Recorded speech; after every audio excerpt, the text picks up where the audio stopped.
यह आस्तिकता और नास्तिकता की कहानी है, जिसमें कहानी में बुद्ध ने अपने मौन द्वारा ज्ञान देने की कोशिश की है, जिसमें बुद्ध ने मनुष्य को किसी भी विचारधारा पर ना रुकने की सलाह दी है, क्योंकि जहां मनुष्य रुक जाता है वहां पर उसका बंधन मौजूद होता है।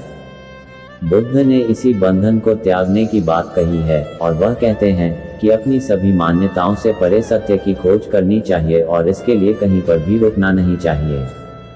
मनुष्य को बहते पानी की तरह होना चाहिए।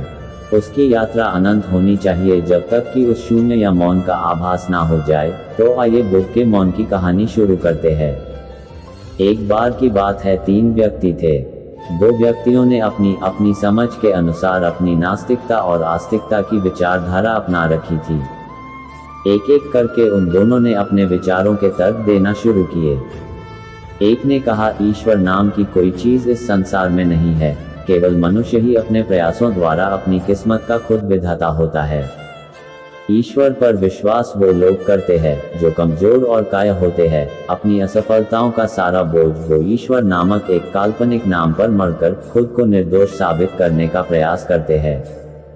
मैं एक नास्तिक हूँ और ईश्वर के अस्तित्वमान होने की सारी विचारधारा को ठुकरता हूँ। दूसरे ने कहा, यह पूरा संसार ईश्वर ने ही बनाया है।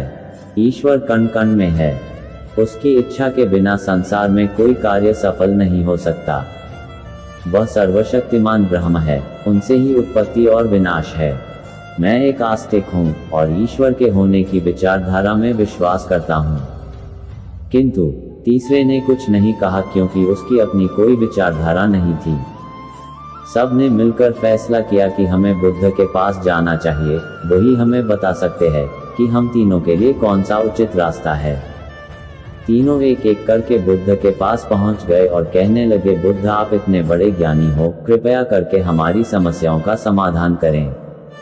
बुद्ध ने नास्तिकता पर विश्वास करने व्यक्ति को कहा ईश्वर है, और आस्तिकता पर विश्वास करने वाले व्यक्ति को कहा ईश्वर का कोई अस्तित्व नहीं है। दोनों बुद्ध की यह बात सुनकर अपने अपने रास्ते अपनी खोज पर निकल गए।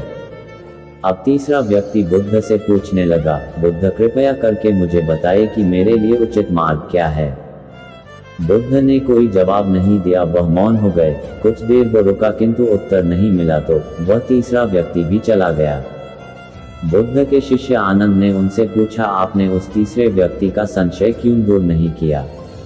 बुद्ध ने कहा, तीनों अपनी अपनी खोज में निकले थे। आस्तिकता को मानने वाला व्यक्ति आस्तिकता के बंधन में बंध गया था। नास्तिकता को मानने वाला नास्तिकता में बंध गया था। उनकी खोज कभी रुके ना, इसलिए मैंने उनके मन के बंधन को तोड़ने के लिए उनके विचारों से विपरीत सलाह दी। किंतु तीसरे व्यक्ति की अभी कोई खोज शुरू ही नहीं हुई, इसलिए मैं उसे कोई जवाब देकर उसे किसी भ्रम में नहीं डालना चाहता था। शायद बुद्ध का मौन ही उसका जवाब था। वह तीसरे व्यक्ति को कहना चाहते थे कि नास्तिकता आस्तिकता की विचारधारा से दूर मौन से ही उसकी शुरुआत संभव है। अगर वीडियो पसंद आए तो एक लाइक और चैनल को सब्सक्राइब जरूर करें।